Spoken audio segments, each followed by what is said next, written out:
Hi friends, today recipe Kerala style beef fry. வீடியோக்குள்ள போறதுக்கு முன்னாடி எங்க சேனலை subscribe பண்ணுங்க, support பண்ணுங்க, மறக்காம bell ஐகானை click பண்ணுங்க. Thank you. இப்போ கேரளா ஸ்டைல் beef fryக்கு தேவையான பொருட்கள் என்னென்னன்றதை பார்த்தலாம். நான் வந்து beef வந்து ஒரு 1/4 கிலோ beef வந்து எடுத்துர்க்கேன். அப்புறம் மசாலா பாத்தீங்கன்னா மஞ்சள்தூள் வந்து 1/2 டீஸ்பூன், ஜீரகத்தூள் 1/2 டீஸ்பூன், கரம் மசாலா அது வந்து ஒரு 1/4 டீஸ்பூன், மிளகுத்தூள் 1/2 டீஸ்பூன், மல்லித்தூள் 1/2 டீஸ்பூன், இஞ்சி பூண்டு பேஸ்ட் வந்து அது ஒரு 1/4 டேபிள் ஸ்பூன். ஃபர்ஸ்ட் வந்து பீஃபை வந்து ஒரு குக்கரில் மாற்றிட்டு இந்த மசாலா எல்லாமே சேர்த்து வேக வச்சு எடுத்துக்கலாம். ஃபர்ஸ்ட் இப்போ பீஃபை இதோட சேர்த்துடலாம் குக்கரில். இப்போ நம்ம வச்சுருக்க மசாலா எல்லாமே இதோட சேர்த்துக்கலாம். இது வந்து என்னோட ஒரு ஃப்ரெண்டு வீட்டில் இந்த ரெசிபி சாப்பிட்டேன், ரொம்பவே சூப்பராக இருந்துச்சு. ஸோ அதோட அவங்கள்ட்ட கேட்டு 1 ட்ரை பண்ணேன், நல்லா வந்துச்சு. ஸோ உங்கள்கிட்டையும் அதை வந்து ஷேர் பண்ணிக்கலாம் அப்படின்னு சொல்லிட்டு இன்றைக்கி அந்த ரெசிபி செய்கிறேன். நம்ம வச்சுருக்க இஞ்சி பூண்டு பேஸ்ட்டு, அப்புறம் உப்பு, இதுக்கு தேவையான அளவு உப்பு சேர்த்துக்காங்க.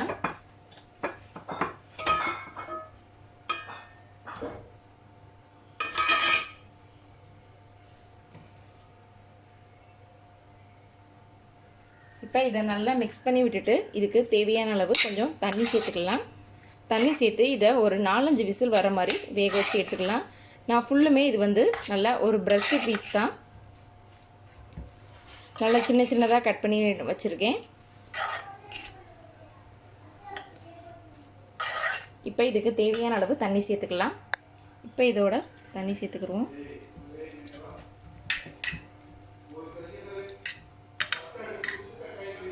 இப்போ இதை க்ளோஸ் பண்ணி வச்சிடலாம். இது ஒரு 4-5 விசில் வரட்டும். ஓகே ஃப்ரெண்ட்ஸ், இப்போ வந்து கடாய் சூடாயிடுச்சு. இப்போ வந்து ஆயில் சேர்த்துக்கலாம். ஆயில் வந்து ஒரு 2 டேபிள் ஸ்பூன் ஆயில் சேர்த்துக்கோங்க. இப்போ ஃபஸ்ட்டு வந்து இந்த தேங்காய் சில்லை ஃப்ரை பண்ணி எடுத்துக்கலாம். இந்த மாதிரி கட் பண்ணி எடுத்துருக்கேன். ஸோ இதை வந்து ஃப்ரை பண்ணிக்கலாம்.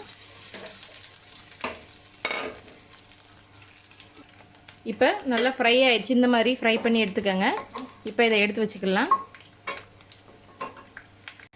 இப்போ 2 பச்சை மிளகாவை இந்த மாதிரி கட் பண்ணி வச்சுருக்கேன். இதையுமே எண்ணெயில் போட்டு ஃப்ரை பண்ணிக்கலாம். ஸோ பச்சை மிளகா கொஞ்சம் தெரிக்கும், ஸோ கொஞ்சம் பார்த்து ஃப்ரை பண்ணுங்கள்.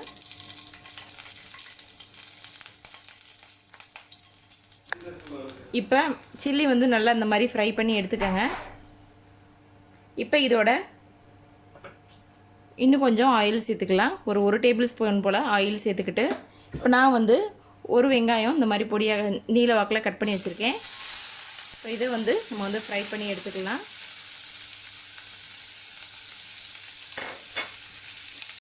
இப்போ இந்த வெங்காயத்தோடையே இஞ்சி பூண்டையும் போட்டுடலாம். பூண்டு வந்து ஒரு 2 பல்லும், இஞ்சி வந்து இந்த அளவு எடுத்திருக்கேன். ஸோ இதையுமே எண்ணெயோட ஃப்ரை பண்ணிக்கலாம். வெங்காயத்தோட எண்ணெயில் ஃப்ரை பண்ணிக்கலாம். இது நல்லா ஃப்ரை ஆகணும்.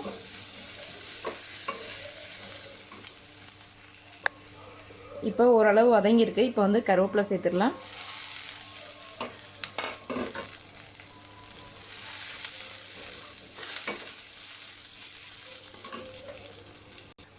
இப்போ இந்தளவு நல்லா வதக்கிக்கோங்க. இப்போ பீஃப் வந்து வெந்துருச்சு. ஸோ இந்த தண்ணியோட இதை சேர்த்துக்கலாம்.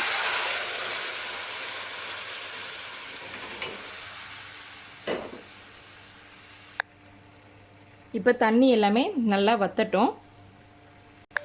இப்போ தண்ணி எல்லாமே நல்லா வத்திடுச்சு. இப்போ இதை ட்ரை ஆகிற வரைக்கும் நல்லா மிக்ஸ் பண்ணி கிண்டி விட்டுட்டே இருங்க. இப்போ நல்லா ஃப்ரை ஆகிடுச்சு. இப்போ இந்த ஸ்டேஜில் நம்ம ஆல்ரெடி ஃப்ரை பண்ணி வச்சுருக்க தேங்காவை இதோட சேர்த்துக்கலாம். இதோட சேர்த்துட்டு நல்லா இதையும் நல்லா மிக்ஸ் பண்ணி விட்டுக்கலாம். அந்த மசாலா எல்லாமே இந்த தேங்காயில் இறங்குறது மாதிரி.